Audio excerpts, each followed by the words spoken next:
Hello, in this video we discuss the consecutive equilibrium which is established due to dissociation of a polyprotic acid. Polyprotic acid which can dissociate in more than one step. Example can be carbonic acid, H2CO3. As we can see over here, it dissociates. This is the first dissociation stage and the dissociation constant corresponding is given as Ka1, which is 4 into 10 raised to power minus 7. Note that it is a low value. Now, if you didn't consider the second stage and just maintain that dissociation happens in the first stage, right, and do a Ostwald dilution law type of derivation to find what H plus would be, this H plus concentration would come out to be of the order of 10 raised to power minus 4. मतलब पहले ही stage में H plus हमारा बहुत कम बन रहा है. ठीक है, चलो ये बात तो अलग होगी. अब दूसरा, अब ये HCO3 माइनस पहले स्टेज का डिसोसिएट करके CO3 2 minus plus H plus. ठीक है, तो सेकंड के डिसोसिएशन से पहले का डिस्टर्ब होगा. अल्टीमेटली उस कॉन्सेंट्रेशन पे आके इक्विलिब्रियम रुकेगा जहां पे ये पहला इक्वेशन और दूसरा रिएक्शन भी दोनों ही साइमल्टेनियस इक्विलिब्रियम में आ गए. राइट अब पहले इक्वेशन पहले रिएक्शन में से X डिसोसिएट हुआ तो पहले के डिसोसिएशन से HCO3 कितना बना होगा, X बना होगा. राइट ठीक है, और H प्लस कितना बना होगा, X बना होगा. अब लेकिन रिएक्शन यहाँ पे रुकी नहीं है, मतलब दीज आर इक्विलिब्रियम, मतलब उसमें से कुछ टूटा भी तो होगा सेकेंड स्टेज पे. राइट तो कुल मिला के अब अगर हम जाएंगे कि उस टोटल कंटेनर में HCO3 का कॉन्सेंट्रेशन कितना है तो वो X नहीं होगा, it would be X minus Y. This is what we are also putting in the second equation.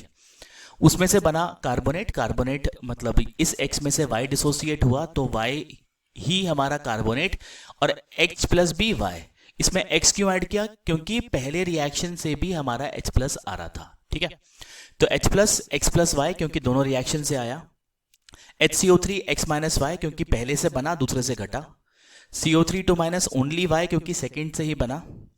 Right और H2CO3 घट गया 0.025 माइनस X. यहाँ पे आपको ये समझना इंपॉर्टेंट होगा कि ये जो X है इसकी वैल्यू कितनी है, 0.10 रेज़ टू पावर माइनस 4 के ऑर्डर का, मतलब it would be very very less. Right ठीक है, उसको नेग्लेक्ट कर सकते हैं. 0.025 माइनस X को कैलकुलेशन में हम 0.025 भी ले सकते हैं. ठीक है, अब क्वेश्चन में क्या बोला है कि what is HCO3 minus of concentration if we start with 0.025 molar solution of carbonic acid. तो हमको बाइकार्बोनेट से मतलब है, तो बाइकार्बोनेट से मतलब है तो हम Ka1 से स्टार्ट कर देते हैं. राइट तो Ka1 अगर सिर्फ पहले ही रिएक्शन का इक्विलिब्रियम लिखें तो it will be concentration of HCO3, right, active mass of the product ion over reactant ion. ठीक है, reactant undissociated molecule. So it's like this. ठीक है, तो Ka1 का value 4 into 10 raise to power minus 7. HCO3 की जगह क्या लिखें, दिस विल बी, अगर देखा जाए तो HCO3 will be X minus Y, है ना, X minus Y. H plus की जगह X प्लस वाई और H2CO3 0.025 माइनस X. अब अगर लॉजिकल देखें कौन कौन सी वैल्यू, अब जो Y है वो बहुत कम है, X कम था, Y और भी कम. इसका मतलब X प्लस वाई को X मान सकते हैं, X माइनस वाई को भी X मान सकते हैं. 0.025 के मुकाबले X पहले स्टेज का डिसोसिएशन भी कम था तो उसको हम 0.025 मान लेंगे. तो ये बना कितना, 0.025, और ये हो गया cross multiply. X minus Y X, X plus Y X, तो ये क्या हो गया, X स्क्वायर. तो ये बन गई इक्वेशन, राइट, X स्क्वायर. तो यहां से सॉल्व करने पे अप्रोक्सीमेटली X की value, right, 10 raise to power minus 4 आ गई. राइट ठीक है, और यही हमको चाहिए बिकॉज अगर हम बोलें कि what is the HCO3 concentration, तो HCO3 कॉन्सेंट्रेशन एक्चुअली में कितना है, HCO3 कॉन्सेंट्रेशन एक्चुअली में X माइनस वाई है.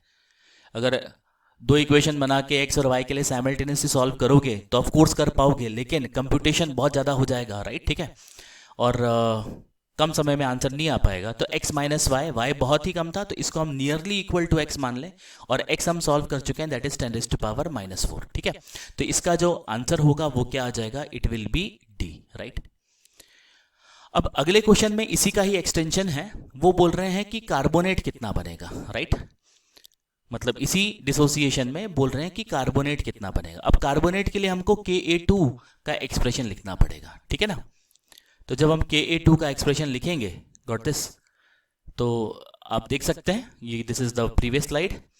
ये HCO3 second stage dissociation giving us carbonate plus H plus. Ka2 is equal to concentration of carbonate upon this. Then putting the value, Ka2 given है, बहुत कम है, 7 into 10 raised to power minus 11. Carbonate Y, H plus X plus Y, X plus Y क्यों? Because दोनों reaction से आया था, right? और bicarbonate पहले से बना, दूसरे से घटा, तो X माइनस वाई रह गया, ठीक है?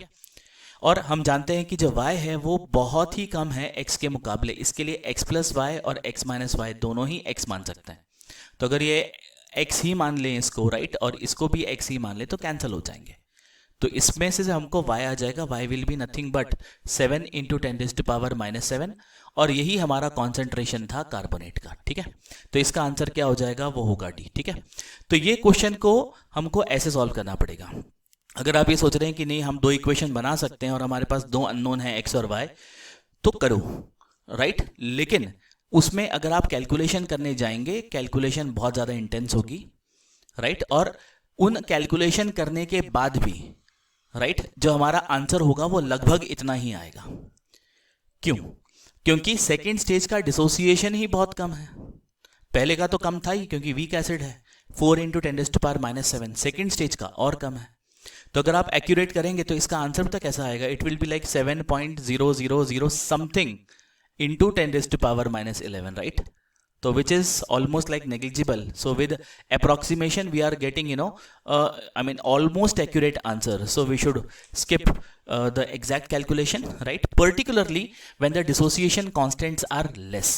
When I say dissociation constant less, that would be less than 10 raised to power minus 4, that order, right? ठीक है?